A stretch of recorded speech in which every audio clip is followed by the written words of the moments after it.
ଏବେ ବି ବଞ୍ଚି ରହିଛି ତାଳପତ୍ର ତଲାରୀର ଚାହିଦା।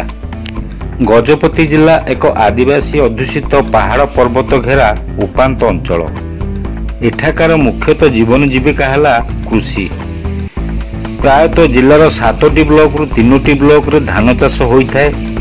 ବର୍ତ୍ତମାନ ବର୍ଷା ଋତୁ ହୋଇଥିବାରୁ ଚାଷୀ ଚାଷ କରିବା ପାଇଁ ବିଲକୁ ଯାଏ।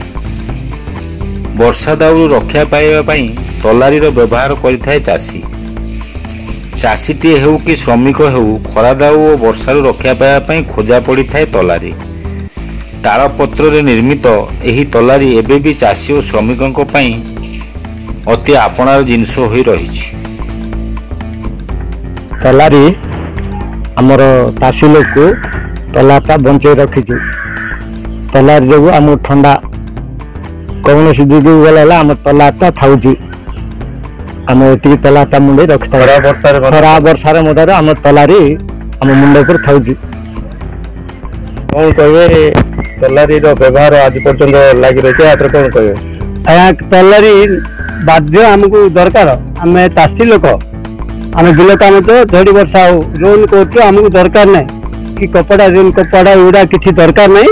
ଆମକୁ ତଲାରୀ ଥଣ୍ଡା ଜଗୁଛି, ଆମ ମାନଙ୍କୁ ଭଲ ଲାଗୁଛି। ତଲାରୀ ନଥିଲେ ଆମେ ଚଳିପାରୁନୁ। ବିଲ ବାଡ଼ିଆ କାମ, ଆମେ 24 ଘଣ୍ଟା ବିଲ କାମ।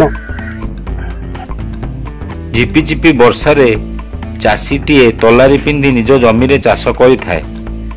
ସେହିପରି ଶ୍ରମିକଟି ଜମିରେ ତଳି ଭାଙ୍ଗିବା ସହ ତଳି ସଜାଡ଼ିବା ପାଇଁ ମଧ୍ୟ ତଲାରୀକୁ ବ୍ୟବହାର କରିଥାଏ। ଏପରିକି ଧାନ ରୋଇଲା ବେଳେ ମହିଳାମାନେ ତଲାରୀ ପିନ୍ଧି ଗୀତ ଗାଇ ଧାନ ରୋଇଥାନ୍ତି। ବର୍ଷା ହେଉ କି ଖରା, ତଲାରୀର ଆବଶ୍ୟକତା ସବୁ ସମୟରେ ଥାଏ।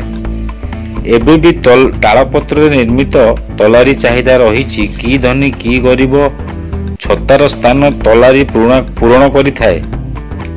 ମାତ୍ର ତଲାରୀର ଏକ ସ୍ୱତନ୍ତ୍ର ଚାହିଦା ରହିଛି। ଗଜପତିରୁ ବିବେକାନନ୍ଦ ବେହେରାଙ୍କ ରିପୋର୍ଟ, ଖୋଲା ଖବର ଟିଭି।